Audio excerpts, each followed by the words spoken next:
मी सुनेत्रा अजित पवार गांभीर्यपूर्वक प्रतिज्ञा करते की कायद्याद्वारे स्थापित झाले आहे अशा भारताच्या संविधानाबद्दल मी खरी श्रद्धा व निष्ठा बाळगीन।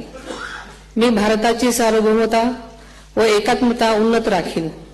मी महाराष्ट्र राज्याची उपमुख्यमंत्री म्हणून माझी कामे निष्ठापूर्वक व ससद्विवेक बुद्धीने पार पाडेन आणि संविधान व कायदा यानुसार सर्व तऱ्हेच्या लोकांना मी गांभीर्यपणे व निपक्षपातीपणे तसेच कोणाच्याही विषयी ममत्वभाव किंवा आकस न बाळगता न्याय वागणूक देईन। मी सुनेत्रा अजित पवार गांभीर्यपूर्वक प्रतिज्ञा करते की महाराष्ट्र राज्याची उपमुख्यमंत्री म्हणून माझ्या विचारार्थ आणली जाईल किंवा मला ज्ञात होईल अशी कोणतीही बाब अशी उपमुख्यमंत्री म्हणून माझी कामे यथायोग्य पार पाडण्यासाठी आवश्यक असेल ते खेरीज करून एरवी मी कोणत्याही व्यक्तीला किंवा व्यक्तींना प्रत्यक्षपणे वा अप्रत्यक्षपणे कळवणार नाही किंवा त्यांच्याकडे उघड करणार नाही।